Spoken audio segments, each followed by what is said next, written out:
la terre ne passeront point, il ne disparaîtra pas de la loi un seul iota ou un seul trait de la lettre. Et si tu peux lire le 19 également.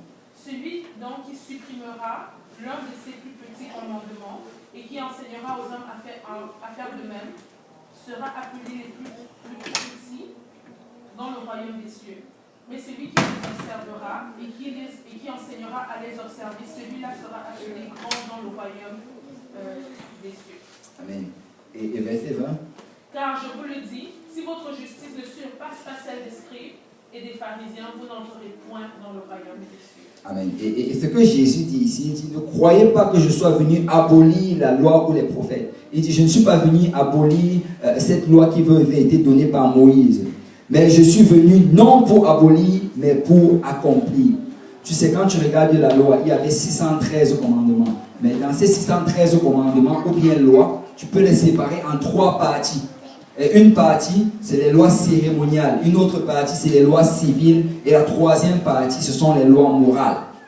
C'est les lois cérémoniales, c'était tout ce qui avait à voir avec le tabernacle, tout ce qui avait à voir avec les fêtes que le Seigneur avait établies. Et toutes ces choses-là, en fait, c'était pour pointer vers Christ.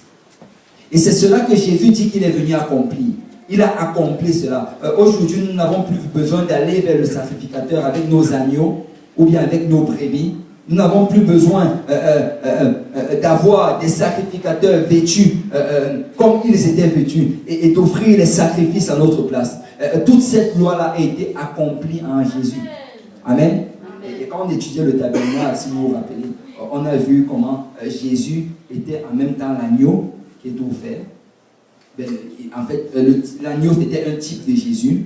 On a vu comment même le sacrificateur, la Bible nous dit dans le livre d'Hébreux que nous avons un souverain sacrificateur parlant de Jésus. Tu vois, donc Jésus, le souverain sacrificateur, c'est aussi un type de Jésus. On a vu comment la lumière du chandelier, c'était un type de Jésus. On a vu comment le pain de proposition, c'était un type de Jésus. Donc Jésus a accompli toute la loi cérémoniale. Maintenant, qu'en est-il des 2 autres types de lois? La loi civile et la loi morale. Bon, la loi civile, premièrement, la loi civile, c'était une loi que le Seigneur avait établie en Israël, juste pour le bon fonctionnement de la société. Et je vais donner un exemple. Vous savez, ce que je peux donner comme exemple, voilà, c'était par exemple en ce qui concerne les lépreux. Il y avait une loi. La Bible disait que si tu étais lépreux, tu ne pouvais pas rester dans le camp. Tu devais vivre hors du camp. Et le but derrière cela, c'était tout simplement pour protéger les autres, parce que la lèpre est très contagieuse. Une autre loi encore, on disait qu'un corps, par exemple, on ne devait pas toucher un corps qui était mort. Et cette loi, pourquoi est-ce qu'on ne devait pas toucher un corps? Parce qu'en ce temps-là, on n'avait pas la technologie que nous avons aujourd'hui. Tu sais, en ce temps-là, certains d'entre eux, ils prenaient des bains peut-être une fois par semaine. D'autres, une fois par mois. Et imaginez cela, prendre un bain une fois par mois. Et bon, ce n'est vraiment que dans notre société présente qu'on a commencé à le prendre une fois par jour. C'était même 3 fois par jour. Mais si tu regardes même il y a de cela quelques années, même dans les années 60, aux États-Unis, je me rappelle de ça parce que je regardais avant des films western, et les cowboys, là, ils prenaient le bain une fois par semaine. Ils entraient dans une fois par semaine. Mais les choses ont changé aujourd'hui. Aujourd'hui, la technologie a évolué. Et en ce temps-là, si quelqu'un touchait un mort, parce que quand quelqu'un meurt, en fait, tous les micro-organismes qui sont dans son corps, tous les virus et toutes les bactéries remontent à la surface parce qu'ils cherchent un corps vivant. Et si tu viens, tu touches ce mort-là, toutes ces microbes-là vont venir sur toi. Mais tu sais, si tu ne te laves pas pendant une semaine, ben, tu auras tout le temps de travailler, parce que tout au travers de ta chair, parce qu'en fait, l'autre chair, là, je me rappelle de ça en biologie, ça c'est juste des cellules mortes. Tu auras le temps de travailler tout au travers des cellules mortes pour entrer dans ton organisme. Mais aujourd'hui, si nous touchons un mort, ben, il n'aura jamais le temps d'entrer. Pourquoi? Parce qu'on se lave tellement. On se lave, après on lave les mains, après on a ces antibactériens qui tuent 99,9% de bactéries et toutes ces choses. Donc c'était vraiment des lois civiles. Mais les lois civiles également, beaucoup ne sont plus d'actualité parce que la société a évolué. Mais le troisième type de loi, qui sont les lois morales, ça a trait à la sainteté de Dieu. Ça a trait au caractère de Dieu. Et ces lois-là, en fait, sont encore d'actualité. Elles n'ont pas changé. Je vais donner un exemple de loi morale. Tu ne tueras point. Tu sais, dans leur temps, tuer, c'était péché. Aujourd'hui, tuer, c'est encore péché. Donc Jésus n'a pas accompli ce type de loi. Tu sais, il y a certaines personnes aujourd'hui qui disent, oh, Jésus a accompli toute la loi, donc on peut vivre comme on veut. Non, non, non, il y a encore certaines lois aujourd'hui qui sont d'actualité. Et ce sont les lois morales. Ça a à faire avec le caractère de Dieu. Ça a à faire avec la sainteté de Dieu. Tu ne tueras point, tu ne voleras point. Et vraiment, le Seigneur a résumé tout cela dans ceci. Aime Dieu, aime ton prochain. Aime Dieu, aime ton prochain. Et ça, c'est vraiment le résumé de toutes les lois morales. Parce que si tu aimes ton prochain, tu ne vas pas lui voler, tu ne vas pas le tuer, tu ne vas pas convoiter quelque chose qu'il a.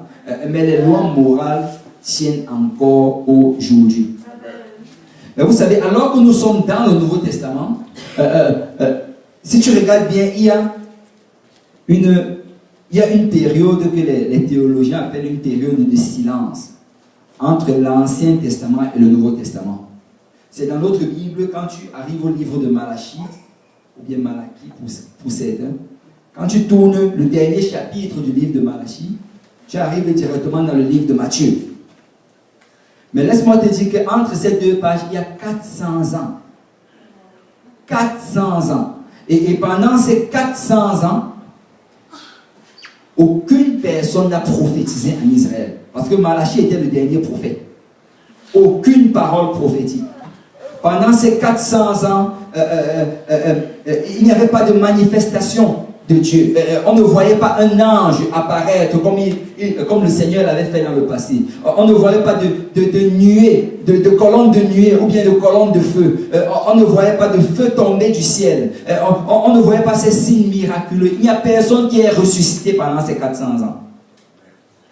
Il n'y a personne qui a fait un miracle quelconque. C'est vraiment 400 ans de silence entre le livre de Malachie et le livre du Nouveau Testament. Mais vous savez, c'est pendant ces 400 ans-là que sont nés les mouvements comme les pharisiens et les sadducéens. C'est quand tu étudies dans l'Ancien Testament, il n'y avait pas les pharisiens, il n'y avait pas les sadducéens. C'est vraiment dans ce temps-là. Mais quand tu regardes ces mouvements, tu réalises que ces mouvements étaient contre la volonté de Dieu, ils étaient loin de Dieu. En fait, ils avaient la loi de Moïse, ils avaient les paroles que Moïse avait données, mais la manière comment ils la pratiquaient n'était pas bonne. Et vous savez, c'est ce qui va toujours arriver à quelqu'un qui a la parole, mais pas l'esprit. Parce que la Bible dit que pendant ces 400 ans-là, il n'y avait pas l'esprit de Dieu dans le temple. En fait, quand tu étudies la Bible, tu réalises que dans le livre d'Ézéchiel, je crois que c'est Ézéchiel chapitre 10, on dit que l'esprit de l'Éternel quitte le temple. Et il y a vraiment, Ézéchiel a une vision, et il voit comment l'esprit de l'Éternel quitte le temple. Donc ils étaient en train d'adorer dans un temple vide. Dieu n'était plus dans le temple. Et pendant ce temps, c'est là qu'ils ont créé toutes ces religions-là, les Sadducéens, les pharisiens, et toutes ces affaires-là. Et c'est ce qui va toujours se produire quand quelqu'un fait l'œuvre du Seigneur sans le Saint-Esprit. Vous savez, moi je fais très attention à ces pasteurs ou bien à ces prophètes et qui veulent enseigner la parole de Dieu, mais eux-mêmes, ils n'ont même pas encore reçu le Saint-Esprit. Ils vont vouloir enseigner, ils vont te raconter qu'ils ont des doctorats en ceci et en cela, mais ils n'ont pas encore. Tu sais, peu importe la quantité de connaissances que tu as, si tu n'es pas dirigé par le Saint-Esprit, tu vas aller dans l'erreur, tu vas aller dans la confusion, tu vas enseigner les fausses doctrines. Tu sais, avant d'argumenter avec quelqu'un, demande toujours à la personne, est-ce que tu as déjà reçu le Saint-Esprit? S'il n'a pas encore reçu, écoute, reçois d'abord, après on va parler. Parce que si tu essaies d'enseigner quelque chose sans le Saint-Esprit, ben, ça va juste te mener à la confusion. C'est avant de monter au ciel, Jésus a dit à ses disciples, écoutez, n'allez rien faire, ne bougez pas de Jérusalem. Allez attendre de recevoir le Saint-Esprit. C'est tant que le Saint-Esprit ne venait pas, il ne devait pas sortir de cette chambre haute. Il ne devait pas enseigner, il ne devait pas annoncer la bonne nouvelle. Parce que si tu essaies d'utiliser la lettre sans l'esprit, ça va juste tuer. La Bible dit que la lettre tue, mais l'esprit vivifie. Et nous devons nous assurer. Tu sais, même quand tu donnes une étude biblique aux gens, assure-toi d'avoir une vie de prière. Prie. Sois dirigé par l'esprit. Quand tu vas évangéliser, assure-toi de prier. Nous devons être un peuple qui prions. Parce que sans l'esprit, nous ne pouvons rien. Nous avons besoin de l'esprit. Et quand tu regardes, ils avaient la loi. Ils avaient des théologiens. Ils avaient ces gens-là qui récitaient la Bible. Je parle des pharisiens et des sadducéens. Mais malgré cela, ils étaient dans l'erreur. Pourquoi? Parce que l'esprit de Dieu n'était pas là. Si tu peux revenir dans la charte. Mais quand tu regardes maintenant le Nouveau Testament, on va un peu étudier les livres du Nouveau Testament. En fait, le Nouveau Testament contient 27 livres. Et ces 27 livres peuvent être divisés en 4 parties. Et il y a la première partie, c'est les évangiles, comme on les appelle bien. Et ça, c'est les 4 premiers livres de la Bible. On a l'évangile selon Matthieu, selon Marc, selon Luc, selon Jean. La deuxième partie, c'est le livre des actes. Et le livre des actes a sa place à part entière. Et on va en parler. La troisième partie, ce sont les épîtres ou bien les lettres. Et les épîtres, ce sont des lettres que les apôtres ont écrites à des églises qui étaient déjà établies. Il y a les épîtres qu'on appelle épîtres paulines, épîtres écrites par Paul. Et il y a les épîtres générales, qui sont en fait les épîtres écrites par les autres apôtres. Et quand tu regardes par la suite, le dernier groupe et le dernier livre, c'est le livre de la prophétie qui est le livre d'Apocalypse. Mais quand tu étudies cela, tu réalises ceci. Que les biographies, ça te raconte de la vie de Christ. Et on a 4 évangiles. Et la raison pourquoi est-ce qu'on a 4 évangiles, c'est parce que le Seigneur a utilisé ces 4 personnes pour adresser 4 groupes différents. Je me rappelle encore, il y avait mon épouse, elle faisait, quand elle était à Concordia, avec des études, elle a fait, je crois, politique et relations internationales, ce genre de choses. Et quand il faisait cela, une fois j'étais allé l'accompagner à un cours, et là-bas, il y avait un de leurs professeurs, je crois qu'on l'avait invité, et c'était quelqu'un il avait beaucoup de diplômes, et il enseignait sur la théologie ou ce genre de choses. Et une chose, en fait, qu'eux, ils faisaient, et ça se passe beaucoup dans les universités aujourd'hui, c'est qu'ils essayaient de discréditer la Bible. Et ce qu'il allait faire, il a même écrit un livre dessus, pour montrer comment les 4 évangiles se contredisent. En fait, on va plutôt dire les 3 évangiles. Parce que qu'est-ce qui se passe, c'est que les 3 premiers évangiles, Matthieu, Marc et Luc, c'est raconté d'une manière chronologique. Mais par contre, l'évangile selon Jean, ça ne suit pas la chronologie, ça tout un autre chemin. Mais là, ce qu'il disait, c'est que ces 3 premiers évangiles se contredisent. Et là, il prenait certaines histoires qui sont racontées dans un évangile, et il comparait avec un autre évangile, et il montrait par là que ça se contredisait. Et tu sais, au milieu de personnes qui ne lisent pas la Bible, au milieu de personnes qui ne sont pas remplies du Saint-Esprit, les gens étaient impressionnés. Ouh, c'est vrai, c'est vrai, c'est vrai. Mais pour quelqu'un qui étudie la parole de Dieu, il réalise que le seul problème de ce Messie, c'est parce qu'il n'a pas le Saint-Esprit. Parce que quand tu regardes, j'ai étudié la plupart des points qu'il a donnés. Un des points, par exemple, c'est dans le livre je crois que c'est dans Marc, ou bien dans l'un ou dans l'autre. On te parle du démoniaque de Gadara. Et on te dit dans l'un des livres qu'il y avait un démoniaque. Dans l'autre livre, on te parle de 2 démoniaques. Et là, il dit que, mais dans l'un, on parle d'un démoniaque, dans l'autre, on parle de 2 démoniaques. Mais voilà ce que je disais, ça se contredit.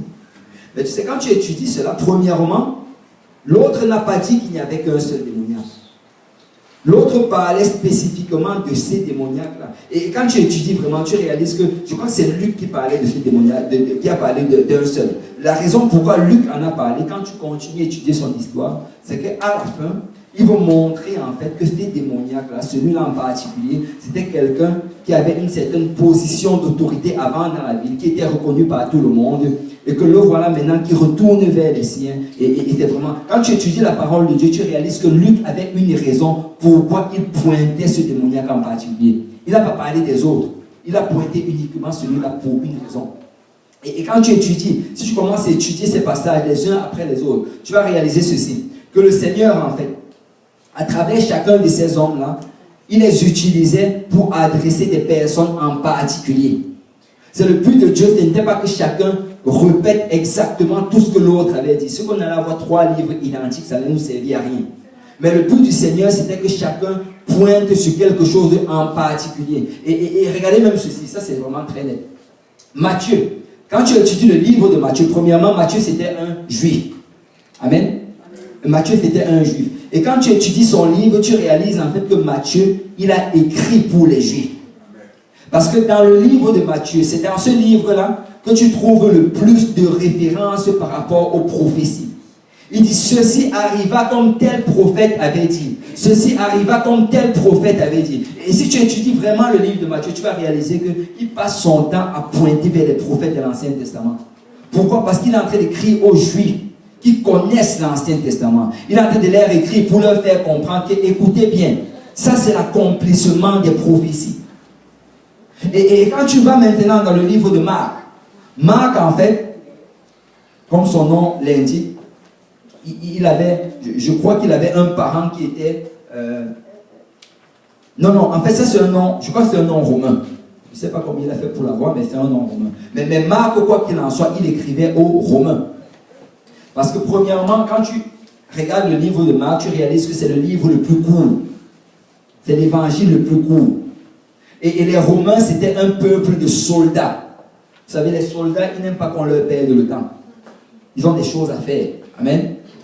Et donc Marc, vraiment, il était bref dans son livre. Il était direct. Et quand tu étudies le livre de Marc, tu réalises que c'est le livre, l'évangile dans lequel il y a plus de... Aussitôt, Jésus fit ceci. Aussitôt, il se leva, il alla là-bas. Aussitôt, en fait, il ne tarde pas trop sur la sémantique. Il va directement au point. Parce qu'il est en train de s'adresser aux Romains. Quand tu vas maintenant dans le livre de Luc, Luc, en fait, on dit que c'est le plus beau livre qui ait jamais été écrit. Luc a été écrit avec une telle élégance. En fait, Luc lui-même, c'était un médecin. C'était un médecin de formation. Et quand il écrit son livre, il écrit avec beaucoup de classe. Et regardez dans Luc chapitre 1, verset 1.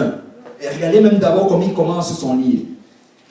Il dit, plusieurs ayant entrepris de composer un récit des événements qui se sont accomplis parmi nous, suivant ce que nous ont transmis ceux qui ont été des témoins oculaires dès le commencement, ils sont devenus des ministres de la parole. Waouh! Tu vois, le langage est soutenu. Ça, ce n'est pas un illettré. Ce n'est pas quelqu'un qui s'est arrêté, qui n'a pas fini son secondaire 5. Et ça, c'est un docteur. Il dit, il m'a aussi semblé bon, après avoir fait des recherches exactes sur toutes ces choses, depuis leur origine, de te les exposer par écrit d'une manière suivie. Excellent, Théophile. Waouh! Waouh! Il écrit avec tellement de classe. Je ne serais pas capable d'écrire ça. Hein? C'est ça, et il finit par... C'est ça. Afin que tu reconnaisses la certitude des enseignements que tu as reçus. La certitude des enseignements. Tu vois, pour lui, il te parle vraiment des choses exactes. Lui, il n'est pas juste dans le à peu près. C'est quelqu'un qui va d'une manière méthodique et d'une manière suivie. Et Luc, vraiment, lui, il écrivait au grec. Luc, c'était un grec. Et il écrivait au grec. Et quand tu regardes le livre de Luc, en fait, il te présente Jésus comme étant l'homme parfait. C'est en ce temps-là, la Grèce, c'était la Grèce antique. Et la Grèce antique, en fait, si vous vous rappelez bien, c'était un temps où il cherchait la perfection. L'homme parfait, la femme parfaite. Et Luc, en fait, il leur présente Jésus comme l'homme parfait. Et là, peut-être j'ai oublié de le mentionner, mais Matthieu présente Jésus comme le roi des Juifs, le roi qui avait été promis. Marc présente Jésus comme ce serviteur envoyé pour faire une mission. Luc présente Jésus comme l'homme parfait. Et quand tu étudies le livre de Luc, premièrement, c'est le livre le plus long, parce qu'il donne beaucoup de détails, et il est vraiment assidu dans ce qu'il fait. Mais en plus de ça, quand tu regardes comment il présente Jésus, c'est le livre dans lequel on te parle plus de la passion du Seigneur Jésus, de la compassion. On dit, c'est dans le livre de Luc que tu vas trouver plusieurs fois, ému de compassion, Jésus ému de compassion, parce qu'il te parle du pathos, de la compassion du Seigneur Jésus-Christ. Et donc chacun avait un but précis. Mais quand tu regardes maintenant le livre de Jean, Jean en fait, il ne s'adresse pas aux Juifs comme Matthieu. Il ne s'adresse pas aux Romains comme Marc. Il ne s'adresse pas aux Grecs comme Luc. En fait, Jean s'adresse à l'Église. Jean s'adresse à l'Église. Parce que quand tu étudies le livre de Jean, ces gens, en fait, ils ne commencent pas comme les autres. Les autres ont commencé à la naissance de Jésus. Mais tu sais, Jean commence depuis le commencement. Jean commence en fait son livre de la même manière que le livre de Genèse a commencé. C'est dans Genèse, on dit au commencement, Dieu créa le ciel et la terre. Lui, Jean, il commence par au commencement était la lumière. Et la lumière était avec Dieu, la lumière était Dieu. Tu vois, il ne dit pas que Jésus a commencé en ce temps-là, mais il dit qu'en fait, Jésus même, il a commencé depuis le commencement. Parce qu'il présente vraiment Jésus comme Dieu. C'est le Seigneur, vraiment, il a établi les choses de telle manière à ce que tout s'aligne. Quand tu regardes vraiment cela, tu réalises ceci. Je ne sais pas si vous vous rappelez de la vision d'Ézéchiel. Ézéchiel a eu cette vision-là où il a vu un animal qui avait 4 têtes. Il avait une tête de bœuf, une tête de lion, une tête d'aigle et une tête d'homme. Et quand tu regardes encore Jean, dans le livre d'Apocalypse, il a la même vision, la vision du trône. Et alors qu'il est là, il voit cette bête étrange qui est encore en train d'adorer le Seigneur. Et quand il voit la bête, il dit que la bête a ces mêmes 4 têtes qu'Ézéchiel avait vues.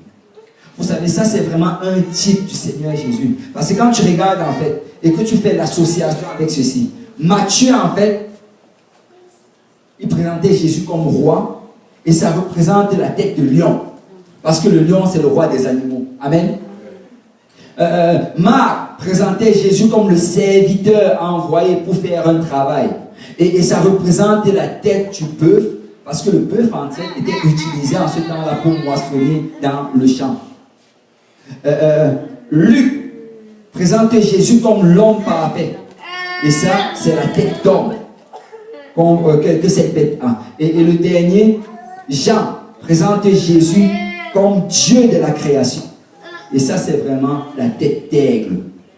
Parce que vous savez, l'aigle, en fait, c'est l'animal qui vole le plus haut. Vous savez, l'aigle est capable de voler au-dessus des nuages. Et étant au-dessus des nuages, il est capable de voir un raton, une souris qui est en train de se promener par terre. Et depuis le haut, loin où il se trouve, descendre en flèche et prendre ça avec ses pattes et remonter.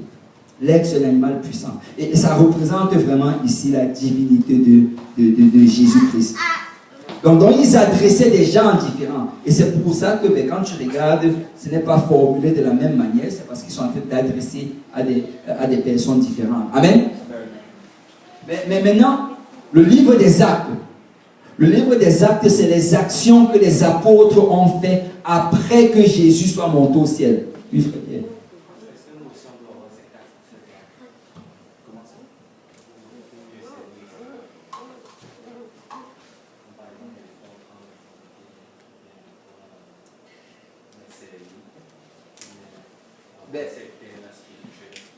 En quelque sorte, parce qu'on doit imiter Jésus. On doit l'imiter dans tous les sens possibles. Et c'est ça. On doit, si on voit quelque chose que Jésus a fait, nous devons vouloir l'imiter. Et c'est vraiment ça, c'est ça le principe. Mais regardez, le livre des actes, on appelle ça actes des apôtres. Et ça te montre vraiment les actions que les apôtres ont fait après que Jésus soit monté au ciel. Et c'est dans le livre des actes que tu vois la naissance de l'Église, dans Actes chapitre 2. dans l'église, le livre des Actes, que tu vois comment les chrétiens entrent dans l'église. Comment est-ce qu'ils obéissent à l'évangile. Vous savez, l'erreur que beaucoup de personnes font, l'erreur que beaucoup font aujourd'hui, c'est que pour trouver le moyen comment rentrer dans l'église, ils partent dans les épîtres de Paul ou les épîtres générales. Écoute, l'épître ne te donne pas le moyen de rentrer dans l'église. Parce que les épîtres, en fait, ce sont des lettres qui sont adressées à des gens qui sont déjà dans l'église. Ils sont déjà dans l'église. Pour savoir comment entrer dans l'église, tu dois regarder les actes des apôtres. C'est dans le livre des actes que tu vois comment ils entrent.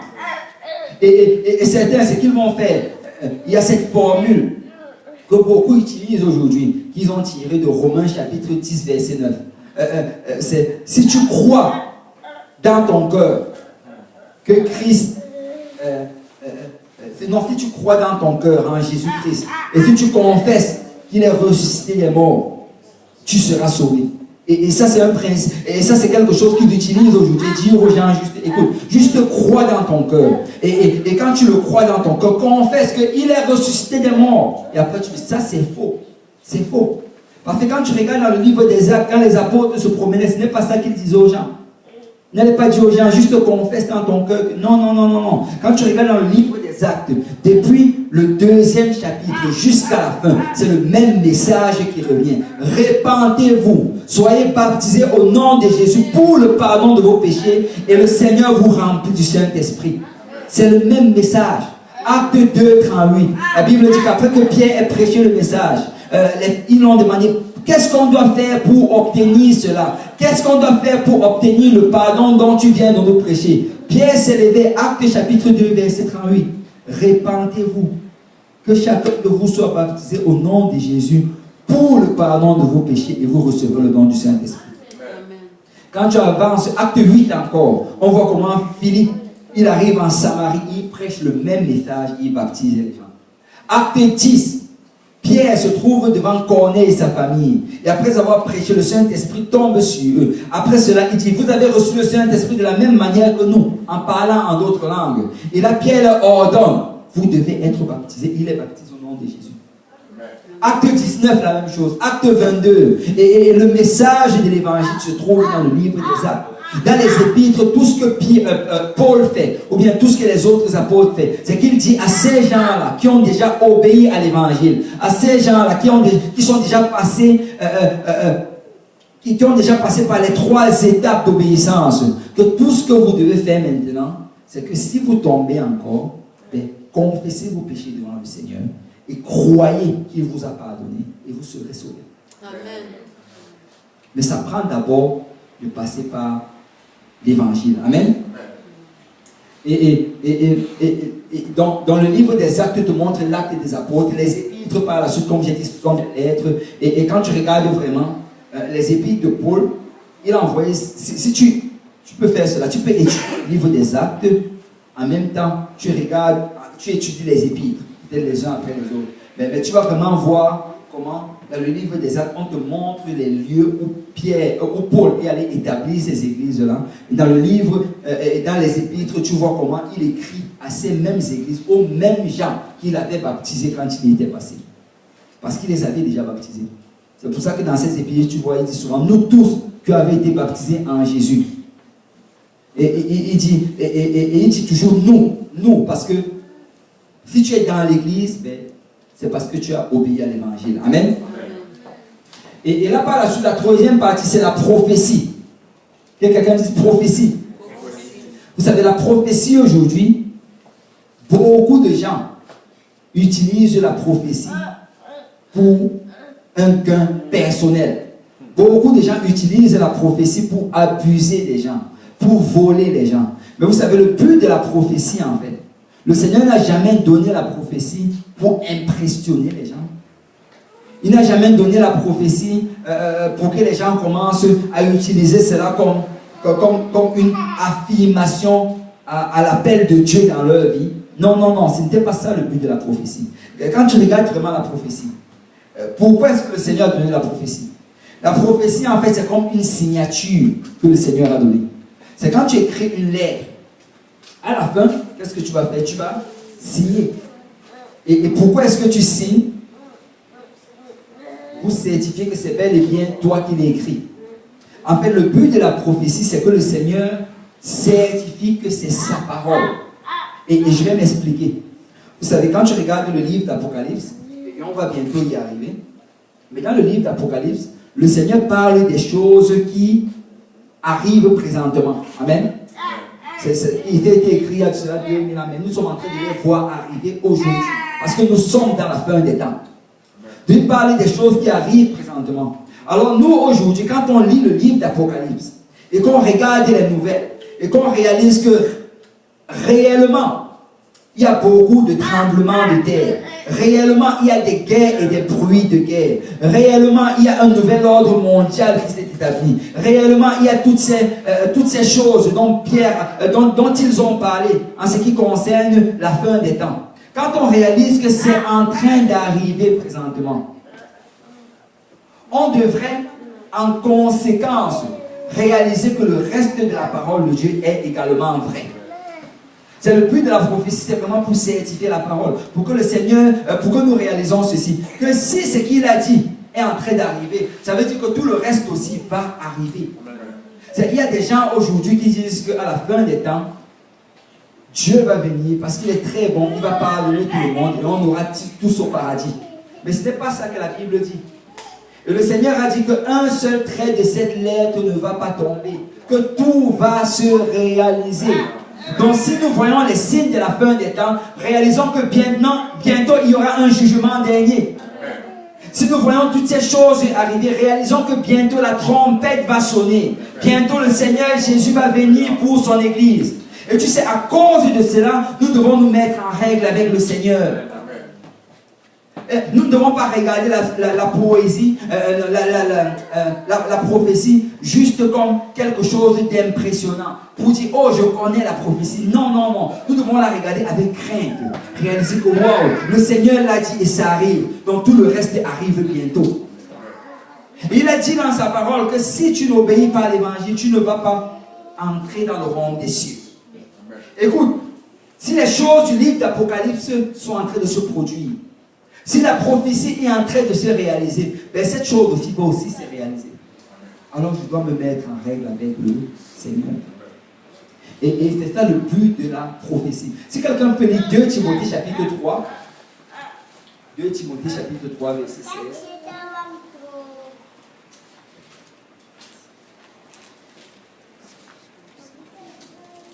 Toute écriture est inspirée de Dieu et utile pour enseigner, pour convaincre, pour corriger, pour instruire dans la justice, afin que l'homme de Dieu soit accompli et propre à toute bonne œuvre. Amen. Toute écriture est inspirée de Dieu. C'est la Bible. Tout ce qui est dans cette Bible, c'est inspiré de Dieu. Et écoutez, il y a certains chrétiens qui prennent leur Bible et ils la lisent avec un crayon à côté. Et quand ils voient quelque chose qui ne fait pas leur affaire, ils barrent. C'est pas Dieu. Mais vous savez, au lieu de barrer ce qui est dans la Bible, barre ce qui est dans ta vie. Amen. Ne change jamais la parole de Dieu pour accommoder ça à ton style de vie. Change ton style de vie pour accommoder à la parole. Parce que toute cette écriture est inspirée de Dieu. C'est peu importe combien de temps tu as vécu selon ce style de vie. Quand tu le vois dans la parole de Dieu, parle dans ta vie. Sors-le de ta vie.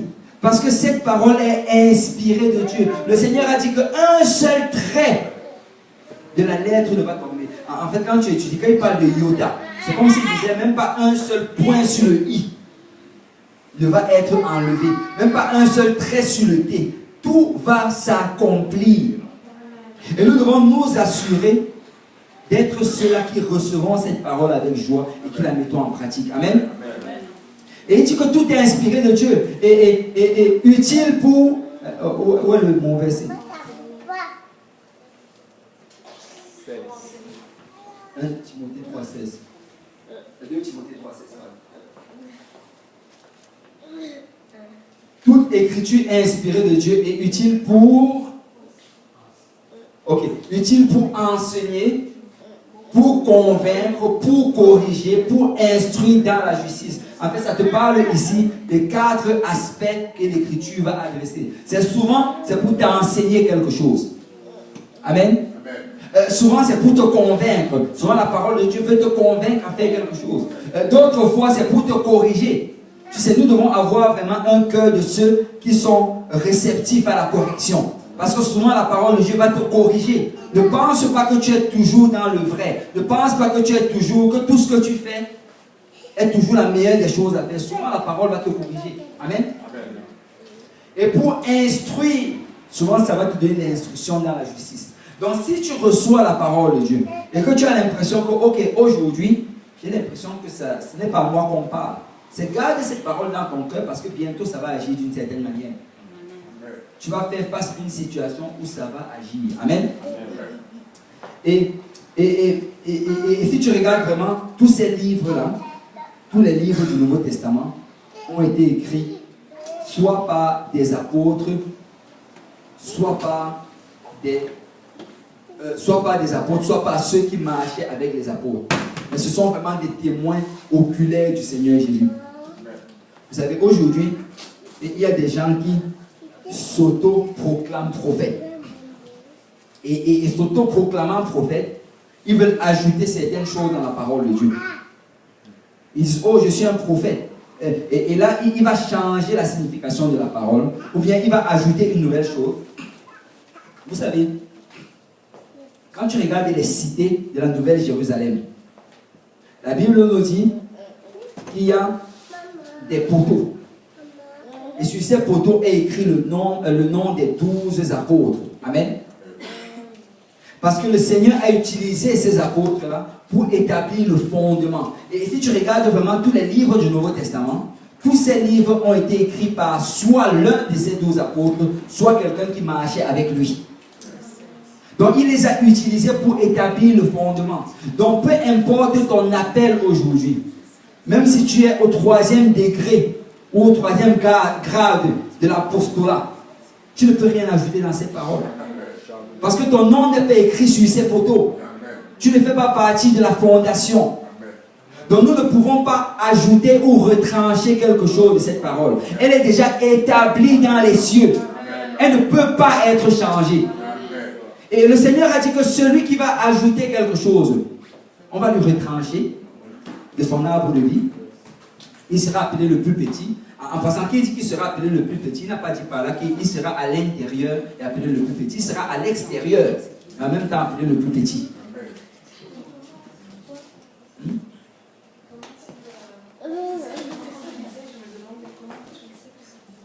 Mais parce que si tu conduis les gens, la Bible dit que si tu conduis les gens dans les ténèbres, leur sang va retomber sur toi. Donc, ça veut dire que, écoute, si tu changes la parole de Dieu, je parle bien sûr de changer volontairement, parce qu'il est en train de parler de quelqu'un qui change volontairement. Si tu changes volontairement la parole de Dieu, tu te fais ennemi de Dieu, et c'est sûr que la récompense est avec les ennemis de Dieu. Mais regardez ceci. Si on peut me mettre la charte.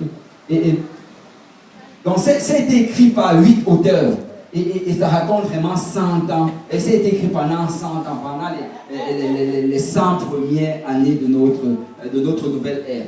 Mais maintenant, nous allons rentrer dans le Nouveau Testament. Si tu parles à la prochaine charte. Ok. Donc, comme j'ai dit tantôt, il y avait 400 ans entre l'Ancien et le Nouveau Testament. Et dans le Nouveau Testament, à peine nous entrons dans le Nouveau Testament que nous faisons face à un personnage particulier. Et on l'appelle Jean-Baptiste.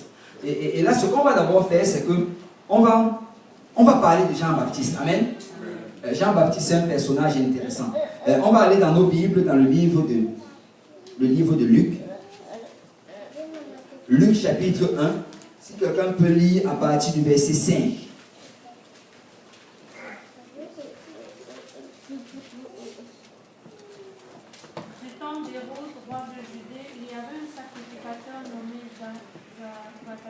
De la classe d'Abia, sa femme était d'entre les filles d'Aaron et s'appelait Élisabeth.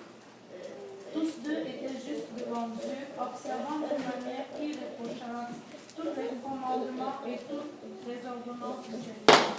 Ils n'avaient point d'enfants parce qu'Élisabeth était stérile, et ils étaient l'un et l'autre avancés en âge. Amen. Ici, on parle de Zacharie. On dit que c'était un sacrificateur. Et là, le voilà, avec son épouse, ils étaient très avancés en âge. Et on dit que Zacharie et son épouse n'avaient pas d'enfants. Parce qu'Élisabeth était stérile.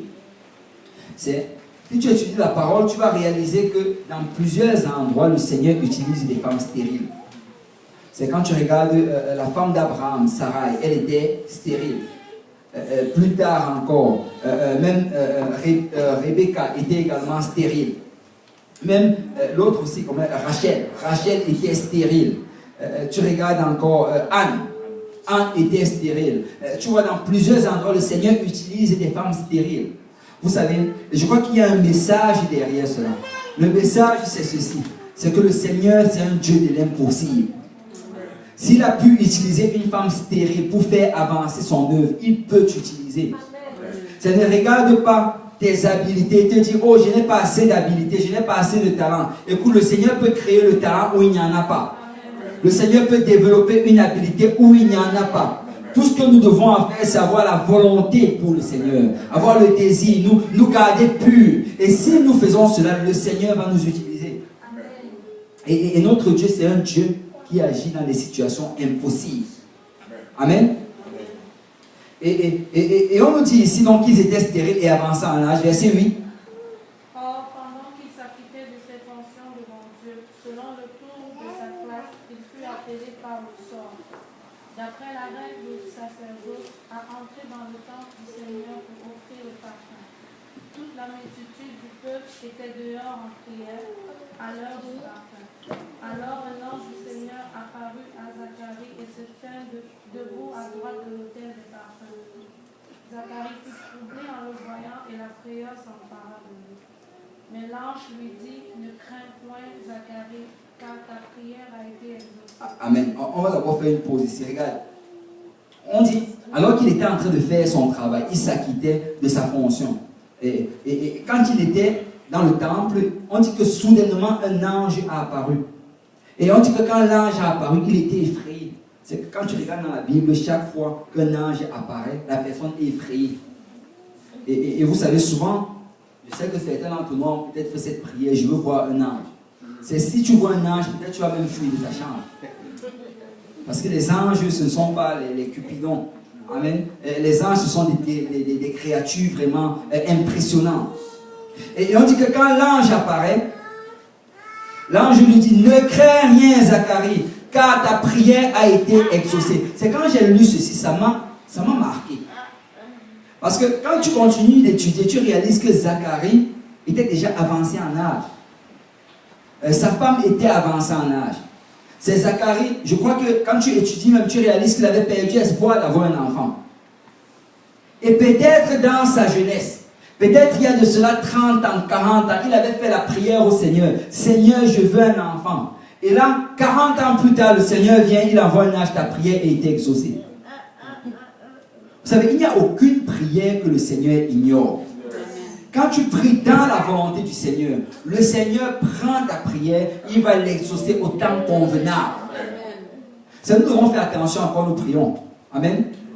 Nous devons réaliser qu'en fait, ce qu'on élève vers le Seigneur, quand c'est dans la volonté du Seigneur, selon sa parole, le Seigneur la prend et il va l'exaucer. Il va l'exaucer. Et vous ne te décourage jamais parce que tu as demandé quelque chose il y a une semaine, ce n'est pas arrivé. C'est en route. Amen. C'est en route. Il dit, ta prière a été exaucée.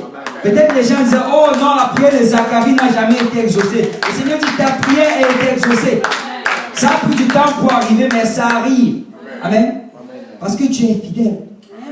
Il a dit, si vous demandez quelque chose avec foi, vous le recevrez. Donc quand tu pries, réalise que tu n'es pas juste en train d'élever des paroles vides qui vont frapper ta toiture et venir retomber par terre. Ça arrive devant le trône de Dieu. Ça arrive devant son trône. Et au moment convenable, il va agir. Amen. Et si le Seigneur n'a pas répondu à Zacharie, c'est parce que le Seigneur voulait faire un miracle. Il voulait faire quelque chose qui allait lui donner la gloire. Vous savez, quand Dieu va agir dans nos situations, c'est pour que lui seul ait la gloire.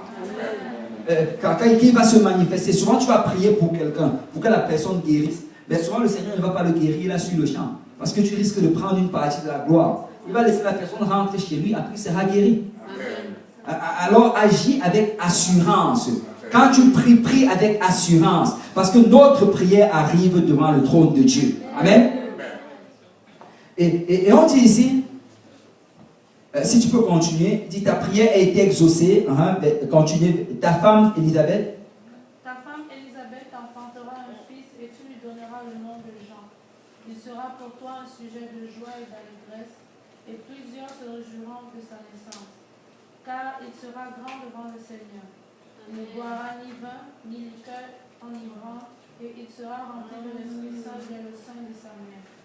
Il ramènera plusieurs des fils d'Israël au Seigneur, leur Dieu. Il marchera devant Dieu avec l'esprit et la puissance d'Élie, pour amener les cœurs des pères vers les enfants et les rebelles à la sagesse de Dieu, afin de préparer au Seigneur un peuple bien disposé. Afin de préparer au Seigneur, donc le but vraiment de Jean-Baptiste, son rôle, c'était de préparer au Seigneur un peuple bien disposé. Et on va adresser cela. Si je peux continuer le verset 18. Zacharie dit à l'ange, à quoi reconnaîtrai-je cela?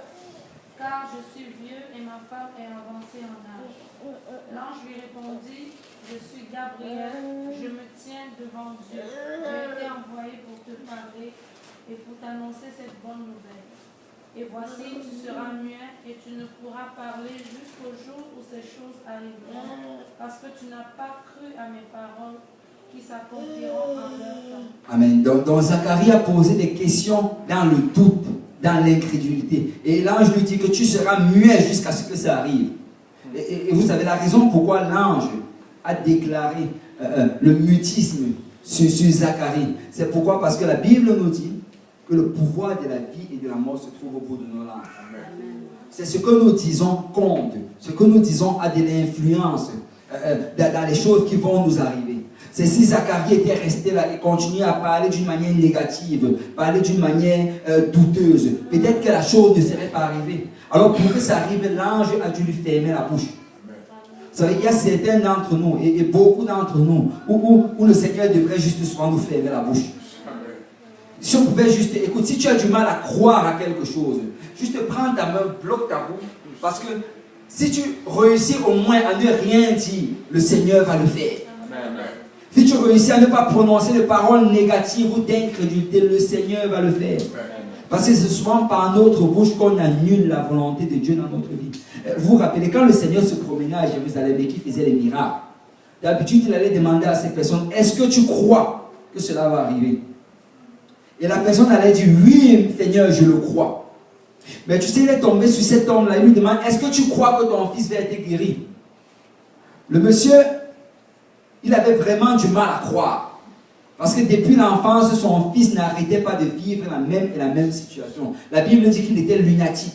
Souvent, il se levait, il tombait dans le feu, il tombait dans l'eau, il avait tout genre de convulsions.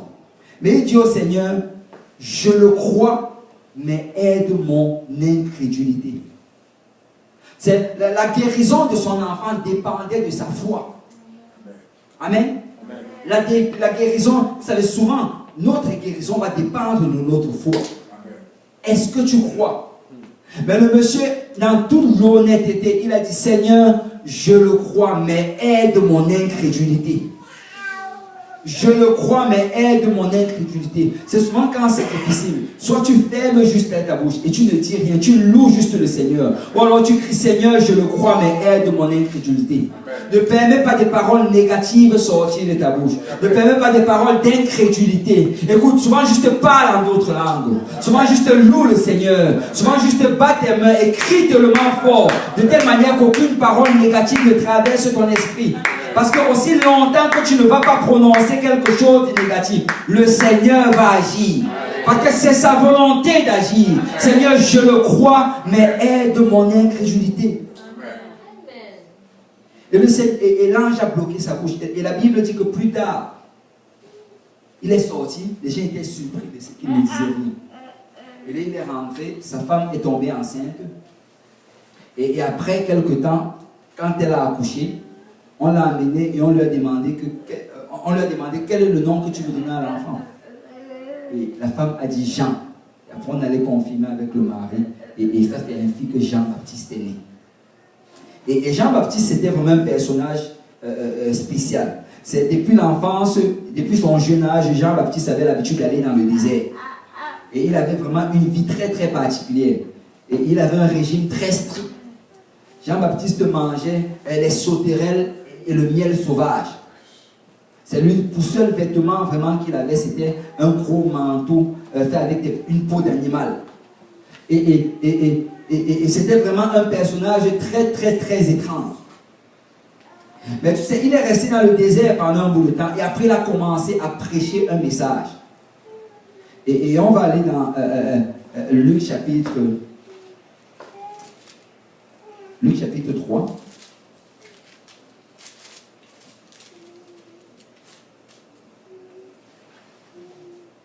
Luc chapitre 3 à partir du verset 1. La 15e année du règne de Tibère César, lorsque Ponce Pilate était gouverneur de la Judée, Hérode était tétrarque de la Galilée, son frère Philippe tétrarque de l'Iturie et du territoire de la Tachonite, Lysanias tétrarque de la Vilaine, et du temps des souverains sacrificateurs Anne et Car. La parole de Dieu fut adressée à Jean, fils de Zacharie, dans le désert. Et il alla dans tout le pays des environs du Jourdain, prêchant le baptême de la repentance pour la rémission des péchés selon ce qui est écrit dans le livre des paroles d'Ésaïe, le prophète. C'est la voix de celui qui crie dans le désert. Préparez le chemin du Seigneur, aplanissez ses sentiers. Amen. Et ici, on nous dit en fait que Jean-Baptiste, il est allé dans le désert, il a commencé à prêcher la repentance. Et Jean-Baptiste, comme Luc nous le dit ici, c'est celui qui avait été annoncé par le prophète Ésaïe. Vous savez, on a l'habitude de dire que Jean-Baptiste, c'était le précurseur de Jésus. C'est celui qui devait se présenter avant l'arrivée de Jésus. Mais quand tu regardes dans le livre d'Ésaïe, Ésaïe nous le montre dans une plus grande dimension. Si quelqu'un peut aller dans Ésaïe chapitre 40, verset 3.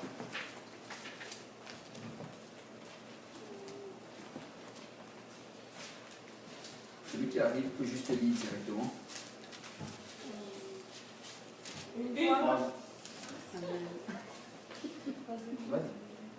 Une voix crie, préparez au désert le chemin de l'Éternel. Aplanissez dans les lieux arides une route pour notre Dieu. Amen. La Bible dit, une voix crie, préparez au désert le chemin de l'Éternel. L'Éternel. Tu sais, dans le livre de Luc, il cite cela, il cite ce même passage en disant, celui qui devait préparer le chemin du Seigneur. Et souvent quand on regarde, on dit, oh Seigneur, le Seigneur Jésus-Christ. Mais originellement, ce que ça disait dans le livre d'Ésaïe, c'est préparer au désert le chemin de l'Éternel. Et l'Éternel ici, en hébreu, là, la version originale, ça dit Yahweh. De Yahweh. Préparer au désert le chemin de Yahweh. Parce que Jean-Baptiste devait préparer le chemin de Yahweh. Il devait préparer le chemin. Donc quand Jésus était en train de venir et qu'on pointait, on disait que oh, c'est lui qui préparait le chemin. C'est pourquoi? Parce que Jésus c'est Yahweh manifesté en chair. Jésus c'est le Dieu de l'Ancien Testament qui s'est manifesté en chair. Jésus ce n'est pas un autre Dieu, ce n'est pas le deuxième Dieu parmi les trois qui sont assis au ciel. Parce qu'il n'y a qu'un seul Dieu au ciel. Il n'y a qu'un seul qui est assis sur le trône. Et tu sais, ce même Dieu dans l'Ancien Testament, il n'était que esprit. Mais dans le Nouveau Testament, il s'est fait une chair. Il est venu parmi nous. Préparer au désert le chemin de l'Éternel. Amen. Et regardez le verset 4. Que toute vallée soit exaucée, que toute montagne et toute colline soit abaissée, que les coteaux s'échangent en plaine et les défilés étroits en vallon. Alors la gloire de l'Éternel sera révélée et au même instant toute chair verra que la bouche de l'Éternel a parlé. Il dit ici que quand l'Éternel va se présenter, la gloire de l'Éternel sera révélée et les gens vont voir. Parce que quand Jésus est venu, les gens l'ont vu. Ils ont vu ce Dieu de l'Ancien Testament. Et si quelqu'un peut aller dans Malachie chapitre 3, verset 1. Dans Malachie chapitre 3, verset 1, c'est encore une autre prophétie sur la venue de Jean-Baptiste. Malachie chapitre 3, verset 1, si quelqu'un peut lire rapidement. Voici, j'enverrai mon messager, il préparera le chemin devant moi. Amen. Ici, c'est Yahweh qui parle. Parce que Jésus n'était pas dans l'Ancien Testament. Il dit, voici, j'enverrai mon messager, il préparera le chemin devant moi, devant l'Éternel. Si tu peux continuer. Et soudain, entrera dans le temple le Seigneur que vous cherchez. Et soudain entrera dans le temple le Seigneur que vous cherchez. Tu sais, ils étaient en train de chercher Yahweh. Ils étaient en train de chercher Jéhovah. Et il dit ici que soudain va entrer dans son temple. Jéhovah que vous cherchez.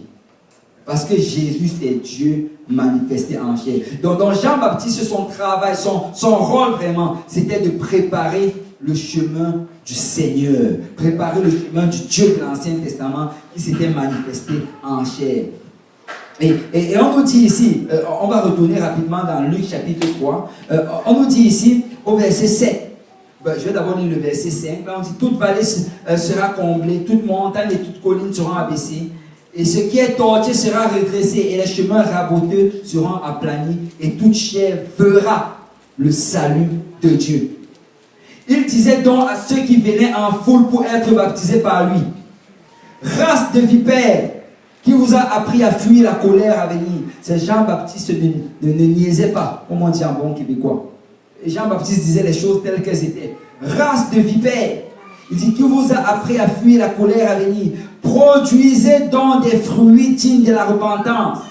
Et ne vous mettez pas à dire en vous-même, nous avons Abraham pour père. Car je vous déclare que de ces pierres, Dieu peut susciter des enfants à Abraham. C'est Jean-Baptiste, en fait, alors qu'il baptisait des gens pour la repentance. Et en passant, le baptême des gens, ce n'était pas pour le pardon des péchés. En fait, Jean ne baptisait pas au nom de Jésus. Jean ne baptisait pas au nom du Père, Fils et Saint-Esprit. En fait, il n'y avait pas vraiment de formule que Jean utilisait.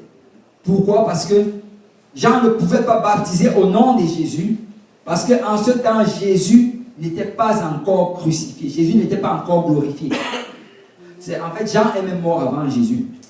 Quand tu étudies, Hérode a décapité Jean. Il a offert sa tête sur un plateau d'argent à l'épouse de son frère qu'il avait prise pendant la vie de Jésus. Donc Jean est mort avant Jésus. Il ne pouvait pas baptiser au nom de Jésus. Et le baptême des gens, ce n'était pas pour le pardon des péchés. Mais le baptême des gens, en fait, c'était pour un acte de bonne conscience. C'était pour la repentance, pour montrer que ton cœur était prêt à recevoir le Seigneur. Parce que le but vraiment de Jean, c'était de prêcher la repentance. Vous savez, il fallait que la repentance vienne avant que Jésus ne vienne. Il fallait que la repentance vienne avant que le salut ne vienne. Parce que sans repentance, il n'y a pas de pardon de péché. Ça prend la repentance. Et quand tu regardes Jean-Baptiste, tu réalises en fait que Jean-Baptiste, c'est vraiment l'image parfaite de la repentance. Jean-Baptiste n'était pas beau à voir. Ce n'était pas quelqu'un d'agréable avec qui tu voulais parler. Il traitait les gens de vipères. Jean-Baptiste, ce n'est pas quelqu'un en fait avec que tu voulais côtoyer. C'est quelqu'un qui vivait dans le désert. J'imagine qu'il avait un visage sec et dur par la sécheresse du désert. Et j'imagine que même son physique, quelqu'un qui se nourrit juste de sauterelles et de miel sauvage, je ne crois pas. Il n'était pas agréable à voir. Mais vous savez, c'est ça la repentance. La repentance, souvent, ce n'est pas agréable. Tu ne veux pas te repentir. Et en passant, la repentance, ce n'est pas juste la confession. Et c'est ça qu'il est en train de leur dire ici.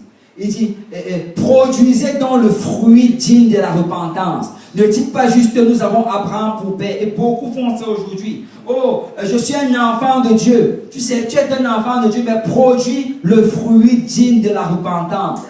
Produis le fruit digne d'un enfant de Dieu. Parce qu'un enfant de Dieu vit selon la parole de Dieu. Et la repentance, ce n'est pas juste parler. La repentance, c'est dans les actions. Et quand tu regardes dans les prochains passages, on dit que la foule commence à l'interroger. Et il dit, que devons-nous faire? Et vous savez, quand tu étudies la parole, tu réalises que chaque fois qu'on donnait un principe aux Juifs, ils allaient toujours demander, oh frère, que ferons-nous?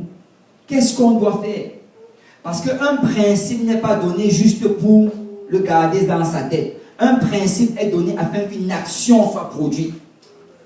Que devons-nous faire? Écoute, ceux-là qui enseignent que crois seulement et tu seras sauvé, ça c'est contre-biblique. Ce n'est pas dans la parole de Dieu. Parce que chaque fois qu'un principe est enseigné, nous devons mettre cela en application en produisant une action. Il dit, que devons-nous faire? Et Jean répond, regardez le verset 11. Il répondit que celui qui a 2 tuniques partage avec celui qui n'en a point. Et que celui qui a de quoi manger agisse de même. Il vint aussi des publicains pour être baptisés. Il lui dit, Maître, que devons-nous faire? Il leur répondit, n'exigez rien au-delà de ce qui vous a été ordonné. Des soldats aussi lui demandèrent, et nous, que devons-nous faire? Il leur répondit, ne commettez ni extorsion, ni fraude envers personne, et contentez-vous de votre sol. Tu vois, donc tout le monde venait, qu'est-ce qu'on doit faire? Qu'est-ce qu'on doit faire? Et je viens dire à quelqu'un aujourd'hui que la repentance t'amène à faire des actions. La repentance t'appelle à faire des changements. Il y a des choses qui doivent changer. Vous savez, la repentance, en fait, ça vient d'un mot grec, métanao, qui veut dire faire un demi-tour. Et c'est même encore le même mot qui est utilisé aujourd'hui, là même dans l'armée, on dit volte-face. En fait, quand les soldats marchent dans une direction, on ne sait pas pourquoi c'est comme ça que les soldats marchent. C'est ça, n'est-ce pas, Féminique? Donc là, les soldats marchent dans une direction, et quand on dit volte-face, ils se retournent. Après, ils commencent à marcher. Et c'est vraiment ça la repentance. La repentance, en fait, c'est que tu marches dans une certaine direction. Et là, tu te décides qu'à partir d'aujourd'hui, je ne vais plus vivre selon ces principes. Maintenant, je vais vivre selon les principes de la parole de Dieu. Et tu te retournes. Et si avant tu volais, tu ne voles plus. Si avant tu mentais, tu ne mens plus. Si avant tu vivais dans la promiscuité, tu ne vis plus dans la promiscuité. Parce que la repentance appelle un changement de direction. Il y a des actions qui doivent être produites. Et dans notre prière quotidienne, alors qu'on se répand vers le Seigneur, on doit demander, Seigneur, qu'est-ce que je dois faire? Qu'est-ce qu'il faut que je fasse? Qu'est-ce qui doit changer dans ma vie? Qu'est-ce que je dois enlever? Qu'est-ce que je dois commencer à faire? Et c'est une vraie repentance. C'est une repentance dans laquelle nous voyons des actions. Amen. Et ici, Jean-Baptiste, c'est vraiment c'est l'exemple par excellence de la repentance. Et Jean-Baptiste, c'était ça son message. Il devait préparer le cœur du Seigneur, le cœur du peuple. Et vous savez, si tu veux recevoir le Seigneur aujourd'hui, le premier pas vers le Seigneur, c'est la repentance. Le Seigneur Jésus a dit une fois à ses disciples que si vous ne vous repentez pas, vous périrez également. Si tu ne te repens pas, tu vas périr. Si tu restes dans la même direction que tu es en train de prendre aujourd'hui, ça va t'amener en enfer. Mais ça prend vraiment de changer de direction. Il dit qu'à partir d'aujourd'hui, je vais servir le Seigneur. Je vais marcher selon les voies du Seigneur. Et Jean-Baptiste, en fait, il a prêché. Et plus tard, même, quand Jésus est venu vers lui, parce que Jean-Baptiste avait 2 rôles. Un de ses rôles, c'était de préparer le peuple. Et le deuxième rôle aussi, c'était de pointer vers Jésus. Parce que quand Jésus est venu, il a dit, voici l'agneau de Dieu qui ôte le péché du monde. Il a pointé vers Jésus. Et on va également parler de cela plus tard. Mais là maintenant, on va parler de la naissance de Jésus. Amen.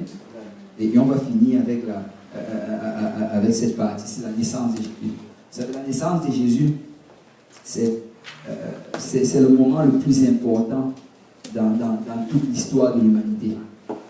En fait, il y a la naissance, il y a également la mort de Jésus. Mais sa naissance vraiment occupe une place très importante. Et quand tu regardes même dans une autre société présente, vous savez, quand nous disons que nous sommes à l'an 2018, c'est 2018 après la naissance de Jésus. Amen. Et le Seigneur s'est vraiment assuré de mettre ça au centre de la ligne de temps. Et quand tu regardes, même ceux-là qui disent qu'ils ne croient pas en Jésus, toutes les autres religions, tu sais, tu vas lui demander dans quelle année, il va dire 2018. Pourquoi? Parce que le Seigneur l'a vraiment mis au centre. Mais quand tu regardes la naissance de Jésus, beaucoup de gens, ils ont une vue erronée de la naissance du Seigneur. Pour eux, c'est juste Noël. C'est ce temps-là quand on va à l'église, peut-être une fois par année pour certains. Et c'est ce temps-là où plusieurs, à Noël même, on a tellement transformé ce qu'on a choisi comme jour pour célébrer la naissance de Dieu, de Jésus. On l'a transformé vraiment en jour pour assouvir toute genre de désirs pervers de la chair. Vous savez, c'est à Noël que le plus de personnes s'enivrent. C'est à Noël que plusieurs personnes vivent dans la débauche. C'est à Noël que beaucoup vivent des choses. En fait, ils célèbrent, mais ils enlèvent même celui pour qui c'est son anniversaire. Imagine cela, ils font l'anniversaire de quelqu'un, mais ils n'invitent pas celui à qui on est en train de fêter l'anniversaire. Et aujourd'hui, Noël a toute une autre connotation dans notre société. Mais quand tu regardes, en fait, on nous parle de ce moment-là dans le livre de Matthieu. Et si on parlait dans le livre de Matthieu, non, on va commencer par le livre de Luc, pardon. Allons d'abord dans le livre de Luc, Luc chapitre 2. Non, Matthieu, pardon. Matthieu chapitre 1, après on va venir à Luc chapitre 2. Matthieu chapitre 1, et ici quelqu'un peut lire à partir du verset 18. Voici de quelle manière arriva la naissance de Jésus-Christ. Marie, sa mère, ayant été fiancée à Joseph, se trouva enceinte par la vertu du Saint-Esprit, avant qu'ils eussent habité ensemble. Amen. Ici on te parle de Marie. Et on nous dit que Marie est tombée enceinte par la vertu du Saint-Esprit. Vous savez, il y a un de nos anciens qui parlait sur ceci. Et il dit que le verset-ci, quand tu le lis, ça présente un gros problème. Pas pour nous bien sûr, mais pour les trinitaires. Pour ceux qui croient en trois dieux. Pourquoi? Parce que ce verset nous dit que le Père de Jésus, c'était le Saint-Esprit. Parce que la Bible dit que Marie est tombée enceinte par la vertu du Saint-Esprit. Et quand tu regardes même par la suite, on te dit en fait que le Saint-Esprit vint sur Marie et elle fut enceinte. Donc il dit qu'on a un gros problème de paternité ici. Parce que ici, la Bible nous dit que c'est le Saint-Esprit qui est le Père, mais de l'autre côté, on nous dit que c'est le Père qui est le Père. Donc il y a deux qui se réclament le titre de Père. Donc c'est ça le problème avec la Trinité. Ça cause un problème de paternité. Mais nous savons qu'il n'y a qu'un seul Dieu. Amen. Et ce même Dieu est le Père dans la création. Il est le Fils dans la rédemption. Il est le Saint-Esprit dans sa manifestation. Amen. Ce même Dieu, c'est lui le Père parce qu'il a créé toutes choses. C'est le Fils quand il est venu sous forme de chair pour mourir sur la croix pour les péchés. Parce qu'on sait que l'Esprit ne peut pas mourir. L'Esprit est immortel. Alors pour que Dieu meure, il fallait qu'il se fasse un corps. Amen. Et sur la croix, ce n'est que le corps qui est mort. Parce que l'Esprit de Dieu vit éternellement. Amen. Et donc ça, c'est la raison pourquoi Dieu s'est présenté avec trois titres différents. Mais c'est le même Dieu. Amen. C'est le même Dieu. Comme le frère Paul. Il est fils, il est père, il est époux. Amen. Il a trois titres. Mais je sais que la sœur Laetitia n'a pas trois maris. C'est un seul. Amen. Amen. C'est un seul.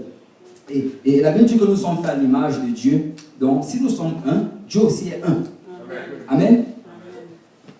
Et on nous dit donc ici, elle est tombée enceinte par la vertu du Saint-Esprit avant qu'ils eussent habité ensemble. Verset 19.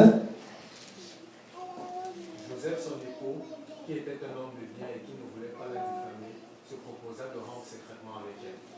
Ensuite. Comme il pensait, voici un ange du Seigneur lui apparut en songe et lui dit, Joseph, fils de David, ne crains pas de prendre avec toi Marie ta femme, car l'enfant qu'elle a conçu vient du Saint-Esprit. Elle enfantera un fils et tu lui donneras le nom de Jésus. C'est lui qui sauvera son peuple de ses péchés. Amen. Et elle enfantera un fils et tu lui donneras le nom de Jésus. C'est lui qui sauvera son peuple de ses péchés. Et le verset 22, si tu peux lire, 22 à 23. Tout cela arriva afin que s'accomplisse ce qui avait été annoncé par le Seigneur.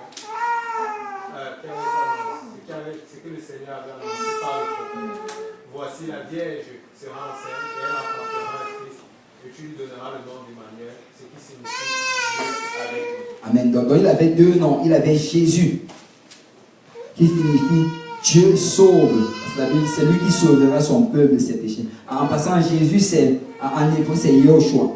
Et Yoshua, c'est une composition de deux noms. En fait, pas de deux noms. C'est une composition de mots, en fait. Et le premier, c'est Jéhovah. Et le deuxième, c'est salut. En fait, c'est Jéhovah qui sauve. Jésus, ça signifie vraiment Jéhovah qui sauve.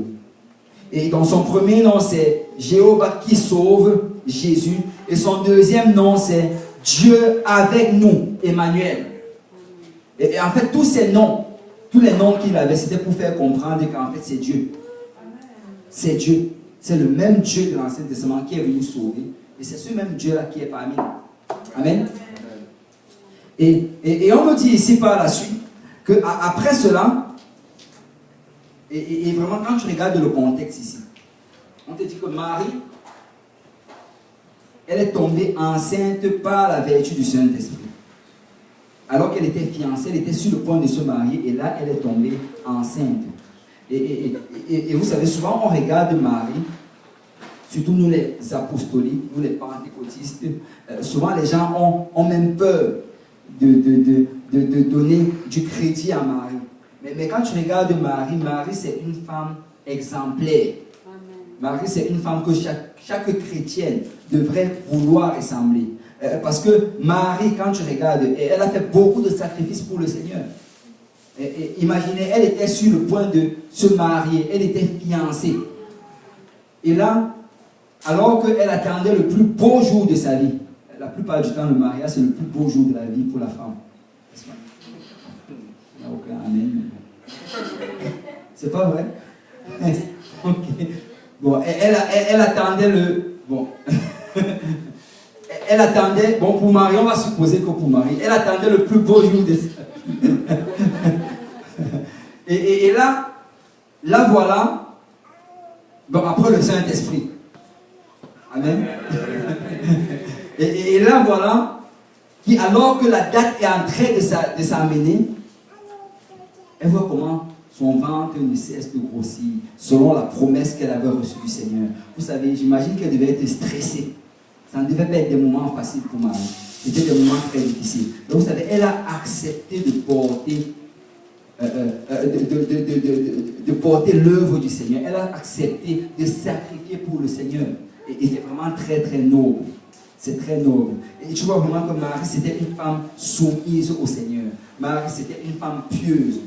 Je sais qu'aujourd'hui, les catholiques ont amené Marie à la position de déesse. Mais nous ne prions pas Marie. Amen. Marie, en fait, c'était une femme comme tout le monde, sauf que c'était une femme pieuse. C'était une femme qui servait le Seigneur. Mais elle n'était pas une déesse. Et elle n'était pas divine. Marie, c'était une femme que le Seigneur a choisie pour faire entrer le Seigneur sur la terre. Et quand tu regardes vraiment cela, tu vois que de l'autre côté, Joseph aussi. La Bible dit que Joseph était sur le point de rompre secrètement avec elle. Parce qu'en ce temps-là, si tu tombais enceinte avant le mariage, on pouvait te lapider. En fait, la loi disait qu'on devait te lapider. Donc Marie, elle faisait vraiment face à une condamnation à mort. Et Joseph, c'était un homme de bien. Il n'a pas voulu aller l'exposer devant les anciens. Mais il a décidé de rompre secrètement avec elle. Mais l'ange est venu lui parler. Ça prenait vraiment qu'un ange vienne lui parler. L'ange est venu lui parler. Qu'il ne fait pas cela. L'enfant qu'elle a vient du Saint-Esprit. Et la Bible dit que par la suite, il a donc attendu avec elle. Et après, il s'est marié avec Marie plus tard. Et il ne l'a pas connue jusqu'à ce qu'elle accouche. Mais vous savez, qu'est-ce qui s'est passé par la suite? C'est qu'en ce temps-là, il y a des choses qui ont commencé à se produire. Si on peut aller maintenant dans Luc chapitre 2, c'est où je voulais en venir tantôt. Si quelqu'un peut lire à partir du verset 1. En ce temps-là, parut un édit de César Auguste, ordonnant un recensement de toute la terre. Ce premier recensement eut lieu pendant que Quirinus était gouverneur de Syrie. Tous allaient se faire inscrire, chacun dans sa ville. Amen. Donc on dit que alors que Marie était sur le point d'accoucher, subitement le gouverneur décide qu'on va faire un recensement. Et là, on dit que chacune des personnes devait rentrer dans son pays ou dans son village pour qu'ils s'inscrivent, parce qu'on devait compter chaque personne. Et on nous dit que dans Joseph et Marie, eux devaient aussi rentrer chez eux. Si tu peux continuer à lire verset 4. Joseph monta de la Galilée, de la ville de Nazareth, pour se rendre en Judée, dans la ville de David appelée Bethléem, parce qu'il était de la maison de la famille de David, afin de se faire inscrire avec Marie, sa fiancée, qui était enceinte.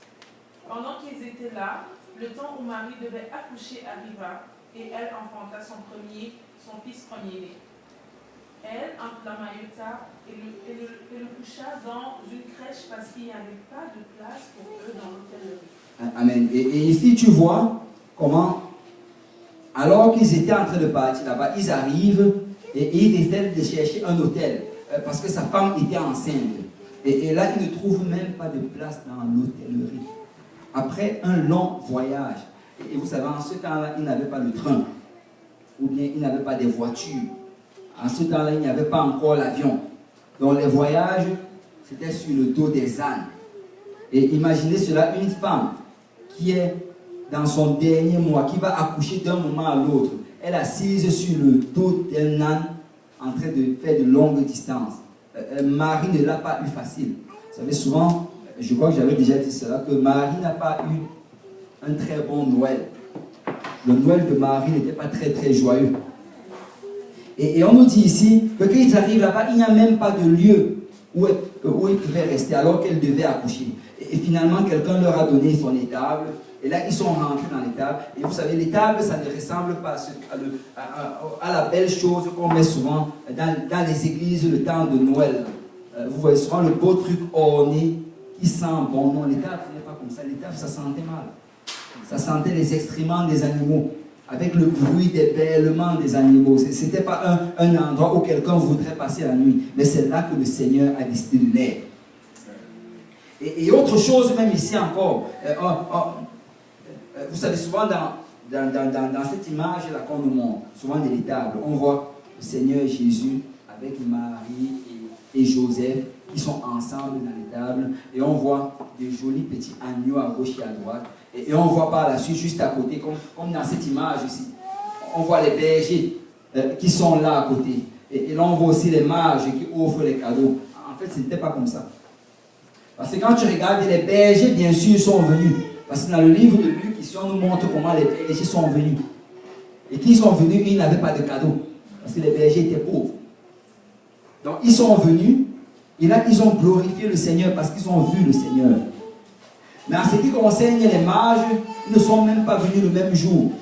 Les mages sont venus environ 2 ans après la naissance de Jésus. Si tu peux regarder dans le livre de Matthieu, on dit que les mages sont venus quand ils étaient dans la maison. Ils n'étaient plus dans l'étable. Donc, Marie n'a pas reçu de cadeau le jour de Noël. Son cadeau arrivait 2 ans en retard. Et vraiment, ces temps-là, ce n'était pas des temps faciles pour Marie. C'est quand j'étudiais encore cela aujourd'hui, je réalisais que Marie ne l'a pas eu facile. Marie était dans la volonté du Seigneur. Il n'y avait pas plus. Tu ne pouvais pas être plus dans la volonté du Seigneur que cela. Marie était en train de faire ce que le Seigneur l'avait appelé à faire. Elle avait reçu une parole même d'un ange. Mais quand tu regardes, ce n'était pas facile. Souvent on croit que c'est parce que le Seigneur l'a promis que ça va être facile. 1000 fois non. Complètement faux. Et quand le Seigneur lui a dit, et en plus c'était le Seigneur qu'elle avait dans son ventre. Le créateur du ciel et de la terre. Mais malgré cela, elle devait faire face aux moqueries. Parce qu'écoute, on devait se moquer d'elle. Tu es tombée enceinte alors que tu n'étais pas mariée. Elle devait faire face aux peut-être même attaques. Parce que j'imagine qu'en ce temps-là, ben, on était très rapide à ramasser des cailloux. Donc elle devait faire face même à cela. Elle devait faire face même à sa famille. Alors qu'elle était dans la volonté du Seigneur. Ses maris devaient faire ce long voyage là sur le dos d'un âne, dans la douleur. Pourquoi est-ce que les anges ne sont pas venus la porter pour l'amener jusqu'à là-bas? Tu vois, Marie arrive encore là-bas, elle qui porte le Seigneur, celui qui possède toutes choses. Elle ne trouve pas de lieu où accoucher, ni où dormir. Et Marie est là, personne ne leur apporte de l'aide. Il n'y a que quelques pauvres bergers qui arrivent, se réjouissent, après ils parlent. Donc c'était des temps difficiles pour Marie, mais tu sais, elle était dans la volonté du Seigneur. Ça ne regarde pas ta situation, ne regarde pas comment c'est difficile pour savoir si tu es approuvé ou pas approuvé de Dieu. Dans les moments les plus difficiles, c'est même là que le Seigneur est avec toi. Dans ces moments où tu ressens une angoisse, où tu ressens peut-être cette faiblesse, où tu te sens incapable, c'est là que le Seigneur est avec toi. Juste continue à faire l'œuvre du Seigneur. Continue à avancer. Et ne laisse jamais les situations tout autour de toi te décourager. Le diable aime utiliser cela. Le diable aime pointer que, écoute, si tu étais le Fils de Dieu, si tu étais vraiment un enfant de Dieu, si tu étais en règle avec le Seigneur, ce que tu ne ferais pas face. Non, non, non. Les problèmes, ce n'est pas une marque pour nous dire que Dieu est contre nous, mais très souvent, les problèmes, c'est plutôt pour nous montrer que Dieu est avec nous. Parce que la Bible nous dit que tous ceux qui veulent vivre pieusement seront persécutés. Vous savez, c'est une promesse que les gens ne réclament jamais. On aime réclamer la guérison. On réclame la délivrance. On réclame les bénédictions. Mais la Bible dit que si tu veux vivre pieusement, tu seras persécuté. Tu vas faire face aux problèmes. Tu vas faire face à des situations compliquées. Souvent même, tu ne vas pas les chercher, mais ils vont juste arriver. Pourquoi? Parce que nous sommes dans une guerre du mal contre le bien. Écoute, dès le jour que tu as quitté le camp de l'ennemi, dès le jour que tu as décidé de servir le Seigneur, l'enfer s'est levé contre toi. Le diable veut te reprendre. Le diable veut que tu retournes de l'autre côté. Mais quelqu'un doit juste se dresser. Que peu importe comment c'est dur, je vais servir le Seigneur. Je vais continuer d'avancer. Écoute, nous ne marchons pas selon nos émotions. Nous marchons selon sa parole. Que je me sente bien, que je me sente mal, que dans ma chair, je me sente que je suis en feu ou que je me sente comme si je suis froid. Ça n'a absolument rien à voir avec tout cela. Tout ce qui a à voir, est-ce que je suis dans le Seigneur? Est-ce que je continue d'avancer dans le Seigneur? Est-ce que je continue de persévérer? Parce que la Bible dit, celui qui va persévérer jusqu'à la fin, celui-là sera sauvé. C'est quand le Seigneur parle de persévérance. On parle de persévérance parce qu'il y a une résistance. Amen. On ne parle pas de persévérance s'il n'y a rien. S'il n'y a rien sur lequel tu dois pousser, il ne va pas parler de persévérance. Mais qui dit celui qui va persévérer jusqu'à la fin? Ça veut dire celui qui va continuer à pousser. Il va continuer à pousser. Malgré le fait qu'il ressente cette opposition, il continue d'avancer, à faire l'œuvre du Seigneur, à venir dans la maison du Seigneur, à prier, à lire la Bible. Même quand tu tombes, tu te relèves et tu continues à faire la même chose. Tu continues à le faire. Tu sais, Marie, elle était dans la volonté du Seigneur, en plein dans sa volonté. Mais ce n'était pas facile. Ce n'était pas facile. Et nous allons nous arrêter aujourd'hui à cet endroit. Et on va continuer la prochaine fois. Et on va continuer à parler de Jésus et de son ministère.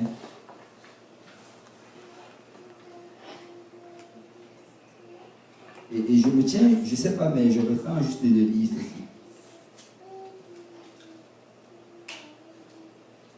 Tu sais, quand Paul décrit un peu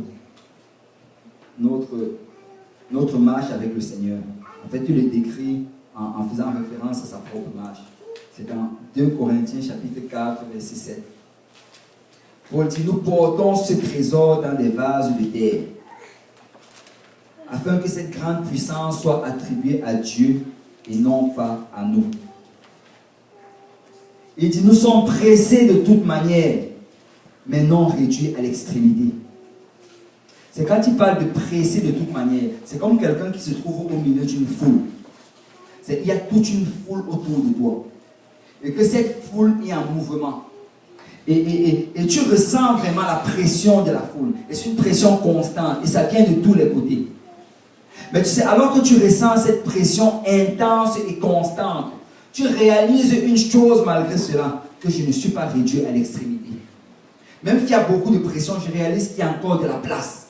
Je peux quand même encore bouger. Et je peux quand même encore tenir.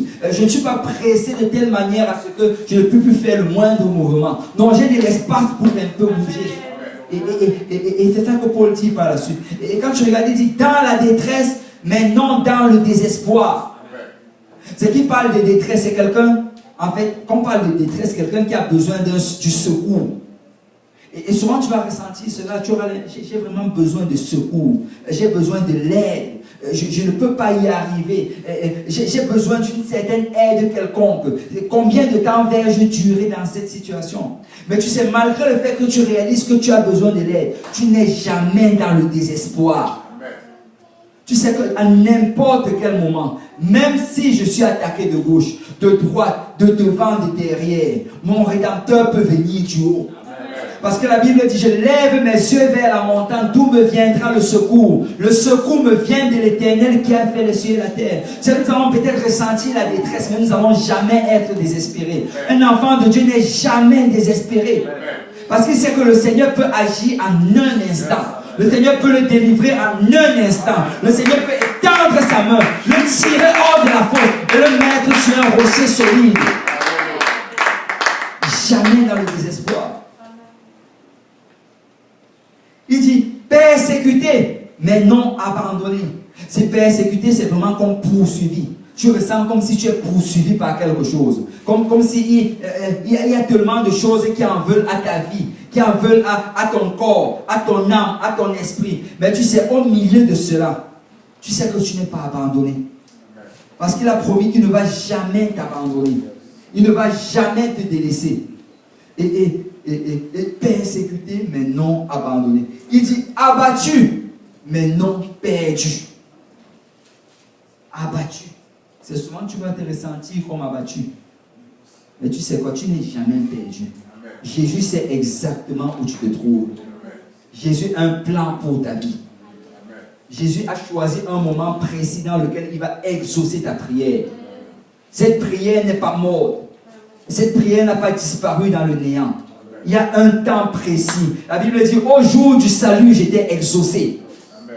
Voici maintenant le temps favorable. Tu sais, le Seigneur va le faire. Ne te laisse jamais décourager. Les enfants de Dieu doivent toujours marcher la tête haute. Amen. Et moi, je suis vraiment de ceux qui le croient. Je suis de ceux qui croient que nous devons toujours marcher la tête haute. Je ne suis pas en train de dire qu'on fait semblant. Je ne suis pas en train de dire qu'on fait des faces de poker. Non, non. Je suis en train de dire que nous ne marchons pas à la foi. Parce que nous savons que notre Dieu peut agir à n'importe quel moment. Notre Dieu peut nous sortir de cette situation à n'importe quel moment. Il peut mettre la joie dans notre cœur. Il peut nous guérir de notre maladie. Il peut nous restaurer dans nos situations. Parce que notre Dieu est puissant. Est-ce qu'il y a des gens qui croient que notre Dieu est puissant? Alléluia. Il est puissant. Il est puissant. Ne laisse jamais ta situation définir ton attitude. Que ton attitude soit toujours positive. Qu'elle soit toujours remplie de foi. Vous savez, la plus grande expression de la foi, c'est la joie. Amen.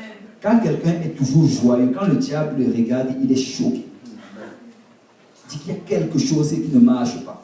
Je fais tout ce que je veux, mais elle est toujours en train de sourire. Je fais tout ce que je veux. C'est comme si ça entrait de la part, mais subitement, je la vois se lever, commencer à sourire en louant le Seigneur. Il y a un problème avec cette personne.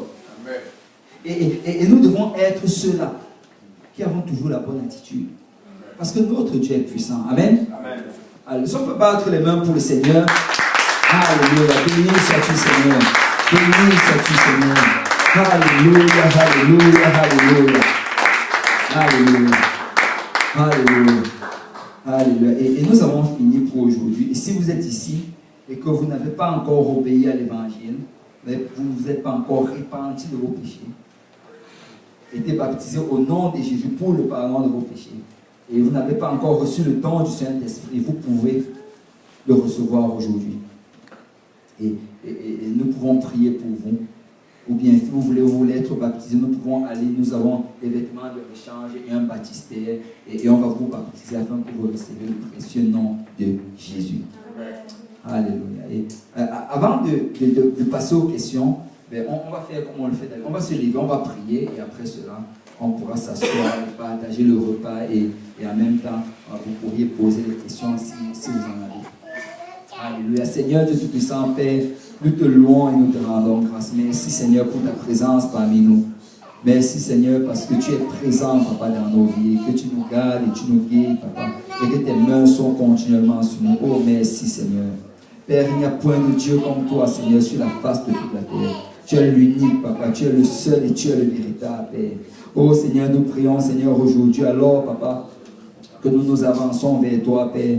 Nous prions afin que tu touches chacune des personnes ici présentes. Que cette parole, Papa, qui a été enseignée, Père, et prêchée, trouve une place fertile dans notre cœur, Papa. Nous change, nous transforme, nous rapproche de toi, Père. Seigneur, je prie, Seigneur, que tu délivres, Seigneur, ceux qui ont besoin de délivrance. Que tu guérisses ceux qui ont besoin de guérison, Père. Que tu établis ton royaume, Seigneur, en ce moment, dans la vie de chacune des personnes ici présentes, Papa. Ceux qui n'ont pas encore obéi à l'évangile, Seigneur, mets une parole de conviction dans le cœur, Père, afin qu'ils puissent, Seigneur, recevoir et revêtir ton saint nom aujourd'hui. Père, nous prions, Papa, afin que tu bénisses ce repas, Seigneur. Bénis les mains qui les ont préparés, Seigneur. Papa, donne-nous de le manger dans la paix et dans la joie, Papa. Seigneur, garde chacun d'entre nous ici dans le chemin du retour jusqu'à la prochaine fois qu'on va se revoir. Seigneur, je vais faire ton saint nom que nous avons prié. Si l'Assemblée de Dieu peut dire au nom de Jésus. Amen. Vous pouvez vous asseoir dans la présence du Seigneur et on a un repas à partager comme d'habitude. Mais s'il y a des questions, vous pouvez les poser et on va essayer de les répondre. Est-ce qu'il y a des questions? Oui, ça allait.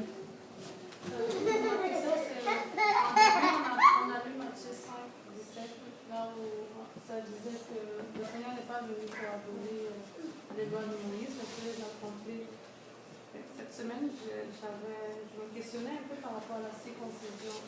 Parce que la circoncision, on sait que c'est depuis la loi de Moïse, mais quand dans les épîtres de Paul, il dit que la circoncision, machin, n'est pas vraiment nécessaire.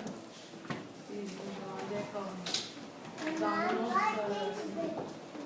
dans notre ère maintenant, on est obligé. Est-ce que c'est quelque chose d'obligatoire? Est-ce qu'on devrait le faire? C'est une très bonne question. En fait, la circoncision, quand on regarde, même avant la loi, c'était l'alliance que le Seigneur a établie avec Abraham. C'est dans Genèse chapitre 17.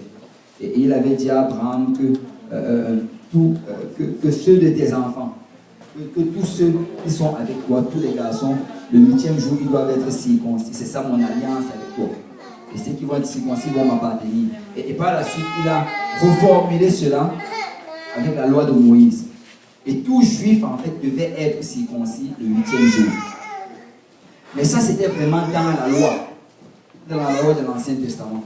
Et la circoncision, c'était un signe de leur alliance avec le Seigneur. Si tu n'étais pas circoncis, tu étais hors de l'alliance. Mais Paul, maintenant, quand il vient parler, il dit que nous avons été circoncis d'une circoncision qui n'a pas été faite par la main d'un homme, mais par la circoncision de Christ. Et ce que Paul dit réellement, c'est que nous, aujourd'hui, nous n'avons plus besoin de la circoncision matérielle, faite de la main dans l'Ancien Testament. Mais la nouvelle circoncision, c'est la circoncision, le baptême au nom de Jésus.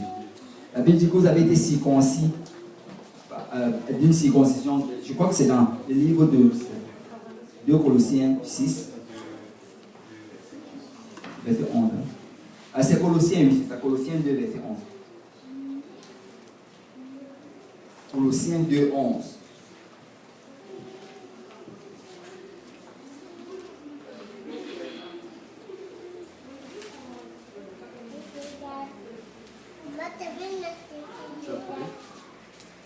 Oh, c'est ça. Il dit, et c'est en lui que vous avez été circoncis. D'une circoncision que la main n'a pas fait, mais de la circoncision de Christ, qui consiste dans le dépouillement du corps de la chair.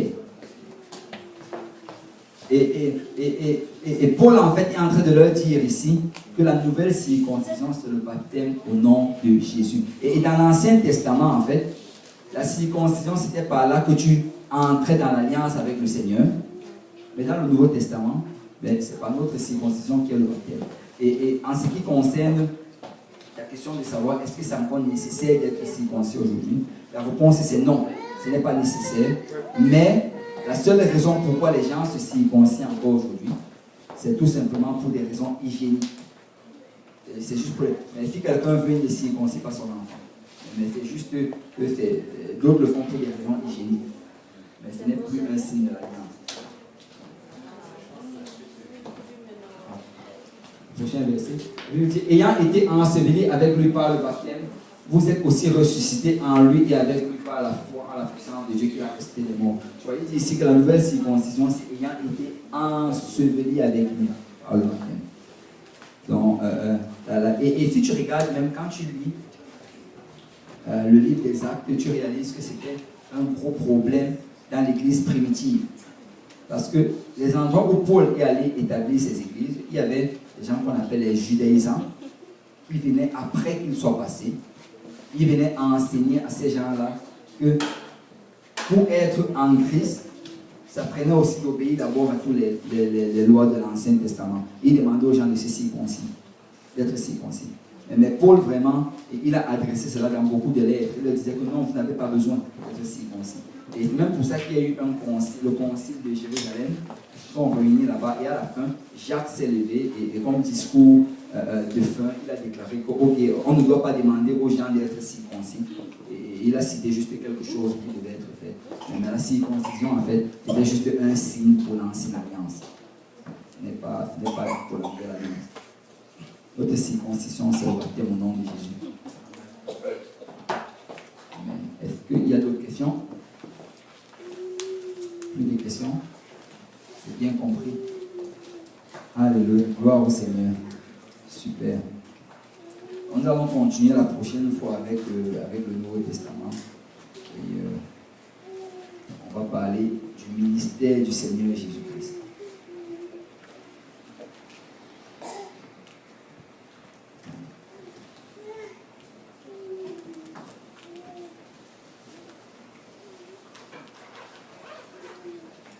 Alléluia.